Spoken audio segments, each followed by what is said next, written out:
Hello, I'm Andrea Ramirez, and I would like to present you in a scenario what it's like to be a Latina in an Anglo-American culture.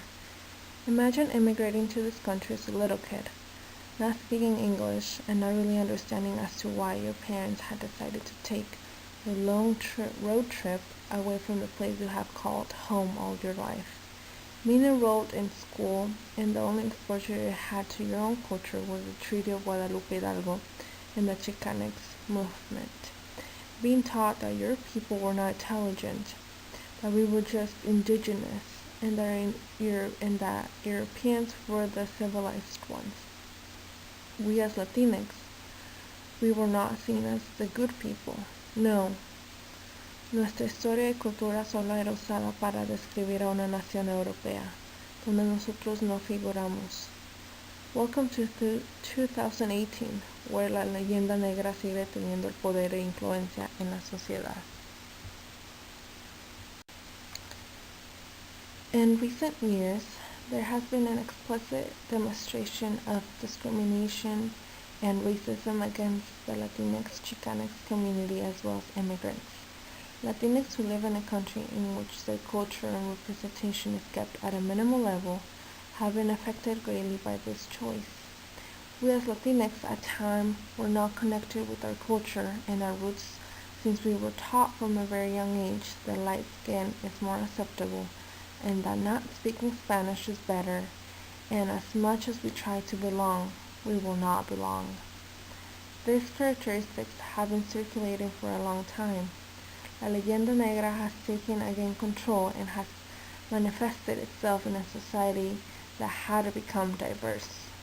But before we go ahead and discuss the impacts La Leyenda Negra has had in our community, we first need to know what La Leyenda Negra really is.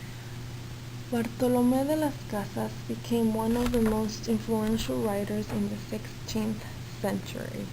His book, A Brief Account of the Devastations of the Indies, stressed the mistreatment from the Spaniards towards the indigenous community.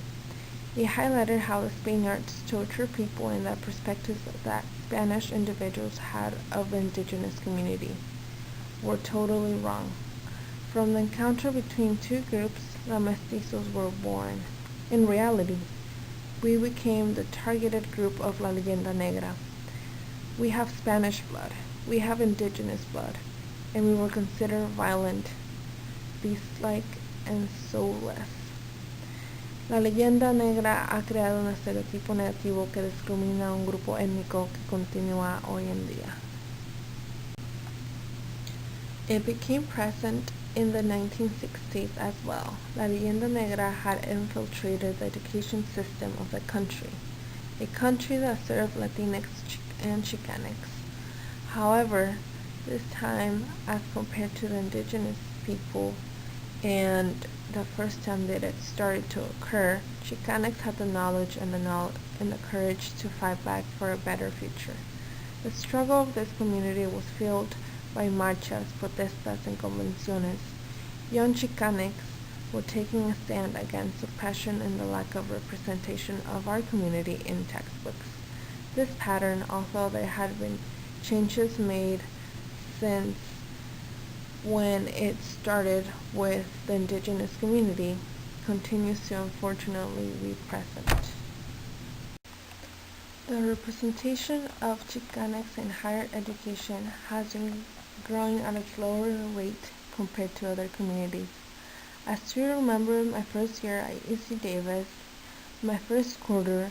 I've never felt so lost and that I didn't belong due to the lack of representation of the Latinx Chicanx community. It wasn't until my winter quarter when I started taking Spanish classes and Chicanx studies classes that I found a new place to call home, and I finally felt that I belonged.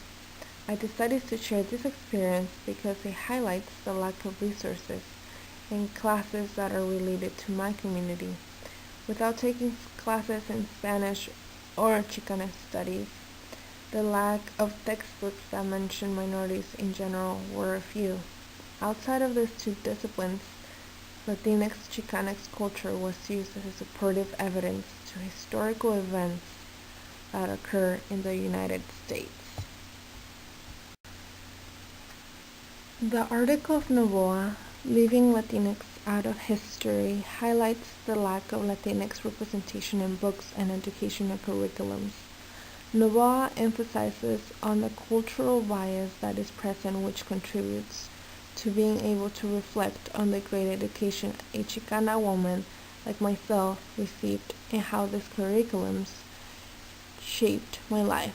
He states, of these 4 areas, 3 focus strictly on Europe, and the 4th one literally lumped together all other civilizations in human history. This resonates with the education that I received when I was young, because most of the history I learned was based on Europeans and their history. Another article we read in class, Don Juan and the Rebels Under the Palm Trees by Barbara Cruz, also features the same agreement of the absence of education and representation about the Latinx Chicanx community. She goes on to analyze 3 different grades, 5th, 8th, and 11th grade, in order to compare the representation of Latinx in textbooks. She finds out that even though the grades are not the same, the little representation between 1% and 2% of Latinx in the textbooks was consistent. Thus, my experience of grade school can also support this.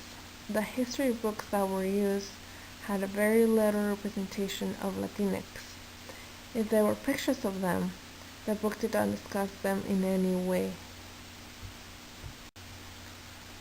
I would like to finish by saying that a biased visual representation is more damaging to minorities because we, as Latinx, are eager to learn more and become a successful individual in the society.